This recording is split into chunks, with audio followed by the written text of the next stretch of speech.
Hello everyone, this is Dr. Harika, fertility specialist, 49 Hospital, Secunderabad branch.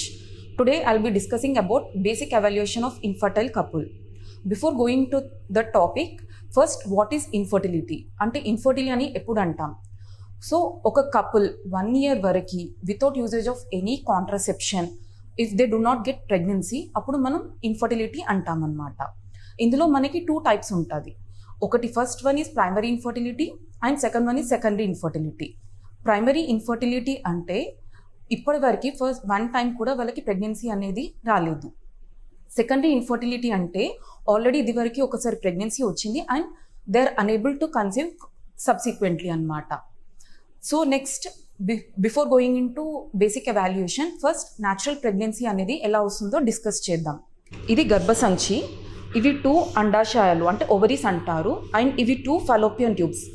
Okay, so నార్మల్గా ఆడవాళ్ళ దాంట్లో normal day to స్కాన్లో మనం egg count అనేది చూస్తామన్నమాట. Normal egg count వచ్చేసి మనకి బోత్ ఓవరీస్లో కలిపి 10 to 15 ఉంటే అది నార్మల్ ఎగ్ కౌంట్ అంటారు.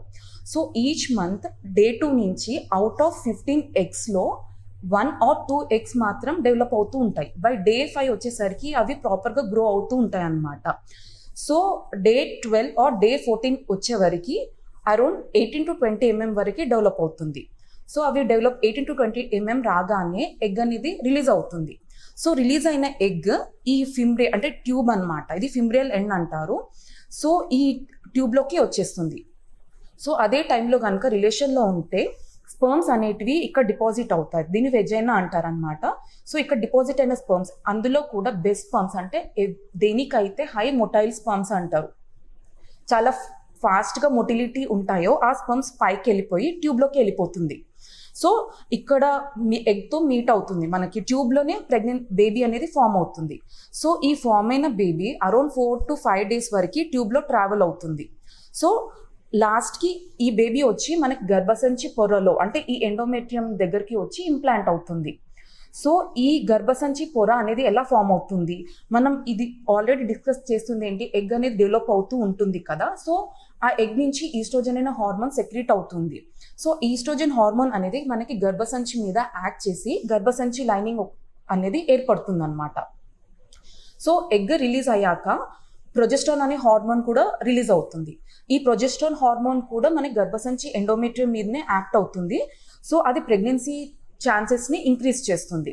సో మనకి బోత్ ఈస్ట్రోజన్ ప్రొజెస్ట్రాన్ ఈ 2 హార్మోన్స్ కూడా మనకి అవసరం ప్రెగ్నెన్సీ రావాలి అంటే.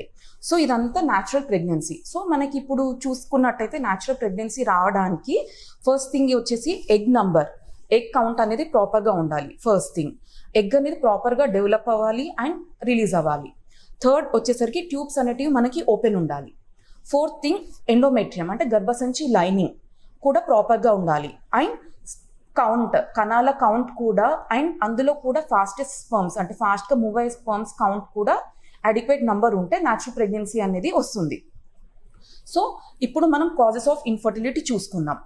సో ఇన్ఫర్టిలిటీ కాజెస్ మనం ఆల్రెడీ ఇక్కడ చూసుకున్నట్టయితే న్యాచురల్ ప్రెగ్నెన్సీ రావడానికి ఫస్ట్ ఎగ్ నెంబర్ అనేది ఇంపార్టెంట్. సో మనకి యూజువల్లీ ఎగ్ నెంబర్ తగ్గినప్పుడు లైక్ ఇన్ కేసెస్ ఎలా అంటే ఏజ్ ఇంక్రీజ్ అయిన కొద్దీ మనకి ఎగ్ నెంబర్తో పాటు క్వాలిటీ కూడా తగ్గుతుంది. అలాంటి కండిషన్ వాళ్ళ దాంట్లో కూడా మనం ఇన్ఫర్టిలిటీ చూస్తాం. సెకండ్ థింగ్ ఎగ్ అనేది కొంతమందికి డెవలప్ అవ్వదు, రిలీజ్ అవ్వదు, దాన్ని యాన్ ఓవ్యులేషన్ అంటాం. ఎగ్జాంపుల్ మోస్ట్ కామన్గా మనం పీసీఓడి కండిషన్స్ చూస్తుంటాం. సో అలాంటి వాళ్ళకి ఏంటి, ఎగ్ అనేది డెవలప్ అవ్వదు, దాంతోపాటు వాళ్ళకి ఇరెగ్యులర్ సైకిల్స్ ఉంటాయన్నమాట. సో ఎగ్ డెవలప్ అవ్వనప్పుడు, ఎగ్ రిలీజ్ అవ్వనప్పుడు ఆటోమేటిక్గా ప్రెగ్నెన్సీ అనేది రాదు. థర్డ్ థింగ్ ట్యూబ్స్, మనకి ట్యూబ్స్ ఓపెన్ ఉంటేనే ఎగ్ అనేది ట్యూబ్లోకి వస్తుంది, స్పర్మ్తోని మీట్ అవుతుంది. సో ట్యూబల్ ఫ్యాక్టర్స్ అంటే లైక్ ట్యూబల్ బ్లాక్స్ ఉన్నప్పుడు లేదా ట్యూబ్ వాచినప్పుడు, హైడ్రోసాల్పింగ్స్ అంటారు. సో వాచి దాని ఫంక్షన్ అనేది డిస్టార్ట్ అవుతున్నప్పుడు లేదా ఏమన్నా ఇన్ఫెక్షన్స్ వల్ల ట్యూబ్ డ్యామేజ్ అయినప్పుడు, ఇవన్నీ కాజెస్లో కూడా మనకి ఇన్ఫర్టిలిటీ అనేది ఏర్పడుతుంది. నెక్స్ట్ ఎండోమెట్రియం, గర్భసంచి పొర అనేది బేబీని పట్టుకోవడానికి అవసరం అనమాట. సో దాని నార్మల్ థిక్నెస్ వచ్చేసి మనకి 7 to 14 అనేది మినిమం 7 mm అనేది ఉండాలి. సో ఎలాంటి కండిషన్లో మన గర్భసంచి పొర అనేది డిస్ట్రాయ్ అవుతుంది, ఒకటి ఏంటంటే టీబీ, గర్భసంచి కూడా టీబీ వస్తుంది. సో గర్భసంచి టీబీ కానీ, లేదా ఇదివరకు ఏమైనా అబార్షన్స్ అయినప్పుడు ఎక్కువ క్యూరివేట్ చేయడం వల్ల అతుకులు ఫామ్ అవ్వడం కానీ, ఫైబ్రాయిడ్స్ వల్ల, అడినోమయోసిస్ వల్ల, ఎండోమెట్రియోసిస్ ఇలాంటి అన్ని కండిషన్స్ వల్ల లైనింగ్ అనేది సరిగ్గా ఏర్పడదు. సో లైనింగ్ సరిగ్గా ఏర్పడినప్పుడు బేబీని అతుకునే కెపాసిటీ కూడా కోల్పోతుంది అనమాట. ఇలాంటి అన్ని కండిషన్స్లో కూడా మనకి ఇన్ఫర్టిలిటీ ఏర్పడుతుంది. అండ్ నెక్స్ట్ మేల్ ఫ్యాక్టర్ అంటే మగవాళ్ళ ఇష్యూకి వస్తే ఏంటి అంటే కణాల కౌంట్ తక్కువ ఉన్నా కానీ, అందులో కదిలే స్పర్మ్స్ కూడా తక్కువ ఉన్నా, లేదా ఉన్న స్పర్మ్స్ అన్నీ కూడా ఫంక్షనింగ్ ప్రాపర్గా లేకపోయినా కూడా ఇన్ఫర్టిలిటీ అనేది ఏర్పడుతుంది అనమాట. సో మనకి నార్మల్గా ఇన్ జనరల్గా అసలు ఇన్ఫర్టిలిటీ అంటే ఇన్ఫర్టైల్ కపుల్ ఎప్పుడు మనం విజిట్ అవ్వాలి, ఫర్టిలిటీ స్పెషలిస్ట్ని ఎప్పుడు కలవాలి. యూజువల్లీ ఒకళ్ళ couple age less than 35 years ఉన్నట్టయితే 1 year వరకు కూడా ట్రై చేసి వాళ్ళకి ప్రెగ్నెన్సీ అనేది రాకపోతే they should visit a doctor, basic gynaecologist అన్న మీట్ అవ్వాలి. Or else if the couple age is more than 35 years, వాళ్ళకి డ్యూరేషన్ మాత్రం 6 months. If they try for 6 months and they do not get pregnancy, వాళ్ళు మాత్రం 6 months లోపే గైనకాలజిస్ట్ని కానీ fertility స్పెషలిస్ట్ని కానీ meet అవ్వాలన్నమాట. సో యూజువల్లీ మనకి ఇన్ఫర్టైల్ కపుల్ క్లినిక్ వచ్చినప్పుడు like how we approach them అనమాట. సో ఫస్ట్ రాగానే మనం కొన్ని క్వశ్చన్ వేస్తాం. సో ఫీమేల్కి కానీ మేల్కి కానీ, సో బోత్ కపుల్కి మనం హిస్టరీ అడుగుతాం అనమాట. సో ఫస్ట్ ఏంటి, వాళ్ళ ఏజ్ ఏంటి, ఎందుకు. సో ఏజ్ ఎందుకు ఇంపార్టెంట్ అంటే మనకి late 20s and early 30s pregnancy rate అనేది ఎక్కువ ఉంటుంది. సో యాజ్ ఏజ్ అడ్వాన్సెస్ అంటే like more than 35 years increase అయిన కొద్దీ ఏంటి అంటే ఫర్టిలిటీ పొటెన్షియల్ అనేది తగ్గుతుంది. లైక్ బికాస్ మేల్ ఫ్యాక్టర్లో అయితే కౌంట్ తగ్గడం కానీ, ఫీమేల్ ఫ్యాక్టర్లో అయితే ఎగ్ కౌంట్తో పాటు క్వాలిటీ కూడా తగ్గడం కానీ జరుగుతుంది. And duration of married life అడుగుతాం. లైక్ ఎన్ని ఇయర్స్ నుంచి వాళ్ళు ట్రై చేస్తున్నారు, ఎన్ని ఇయర్స్ మ్యారేజ్ అయింది, ఎన్ని ఇయర్స్ నుంచి ట్రై చేస్తున్నారు, ప్రీవియస్గా ఏమైనా కాంట్రసెప్షన్ యూజ్ చేస్తారా అని క్వశ్చన్స్ అడుగుతాం. అండ్ ఆడవారికి అయితే మెన్స్ట్రల్ హిస్టరీ అంటే సైకిల్స్ ఎలా ఉన్నాయి, రెగ్యులర్ సైకిల్స్ ఉన్నాయా, ఇర్రెగ్యులర్ సైకిల్స్ ఉన్నాయా అడుగుతాం అనమాట. లేదంటే పీసీఓడి ఏమైనా ఉందా అవన్నీ అడుగుతాం. సో నెక్స్ట్ ఏమైనా డయాబెటీస్ ఉందా, థైరాయిడ్ ఉందా, బీపీ ఉందా, ఫ్యామిలీ హిస్టరీలో ఏమైనా బేబీస్ పుట్టిన వాళ్ళకి ఏమైనా ప్రాబ్లం ఉందా, లేదంటే ఫ్యామిలీస్లో వాళ్ళకి ఏమైనా హార్ట్ డిసీజ్ కానీ ఏదైనా ప్రాబ్లం ఉందా లేదా, సికిల్ సెల్ అనీమియా, అవన్నీ బేబీకి క్యారీ ఫార్వర్డ్ అవుతాయి కాబట్టి అవన్నీ ఫ్యామిలీ హిస్టరీ ఉందా లేదా కూడా అడుగుతాం. నెక్స్ట్ ఇంకా రీసెంట్గా ఏమైనా సర్జరీస్ అయ్యాయా, ఇంకా బయట ఏమైనా ఇన్ఫర్టిలిటీకి రిలేటెడ్ ట్రీట్మెంట్ తీసుకున్నారా లేదా అని కూడా అడుగుతాం. మేల్కి వచ్చేస్తే సేమ్ ఏజ్ ఒకటి ఇంపార్టెంట్. సెకండ్ థింగ్ ఏంటంటే వర్కింగ్ ఎన్విరాన్మెంట్, ఒకవేళ if they are expose to more amount of pollution or more heat environment. ఎందుకు అంటే లైక్ హీట్ ఎన్విరాన్మెంట్ కానీ పొల్యూషన్ కానీ they have impact on sperm count and motility అనమాట. అందుకు like will as the place of environment. Next ఏమైనా diabetes ఉందా, thyroid ఉందా, ఏమైనా ఫెమిలియల్ డిజార్డర్స్ ఉన్నాయా లేదా కూడా అడుగుతాం. And coming to addictions like alcohol history, smoking history, both male and female partner. And especially male పార్ట్నర్లో ఏంటి అంటే ఆల్కహాల్ హిస్టరీ ఉన్న, frequency of alcohol consumption and ఎక్కువ స్మోకింగ్ అలవాట్లు ఉన్న వాళ్ళకి ఏంటి అంటే ఎరెక్షన్ ప్రాబ్లమ్స్ కానీ, ఎజాక్యులేషన్ ప్రాబ్లమ్స్ కానీ, అండ్ దాంతోపాటు సెమెన్ అనాలిసిస్లో కౌంట్ తగ్గిపోవడం, మంచిగా ఉన్న స్పర్మ్స్ తగ్గిపోవడం, ఇవన్నీ జరుగుతుందన్నమాట. సో ఇవన్నీ మనం క్వశ్చనే వేస్తాం. అండ్ మెయిన్ థింగ్ ఏంటంటే సెక్జువల్ హిస్టరీలో ఏంటి, సో కలిసేటప్పుడు ఏమైనా ప్రాబ్లం అవుతుందా లేదా, సో ప్రిమెచ్యూర్ ఎజాక్యులేషన్ అంటే కలిసే ముందు సెమెన్ పడిపోతుందా లేదా, ఇలాంటి కూడా అన్ని క్వశ్చన్స్ అడుగుతాం. సో అడిగేసి మళ్ళీ కొన్ని ఇన్వెస్టిగేషన్స్ అడ్వైస్ చేస్తాం. సో ఫీమేల్కి ఏం అడ్వైస్ చేస్తామంటే బేసిక్గా వాళ్ళు రాగానే డే 2కి అంటే పీరియడ్ వచ్చిన డే 2కి మనం బేసిక్గా ఒక స్కాన్ చేస్తామన్నమాట. స్కాన్లో ఏం చూస్తాం, బేసిక్ ఓవరాల్ యూట్రస్ చూస్తాం అండ్ అండాశయాలు చూస్తాం అనమాట.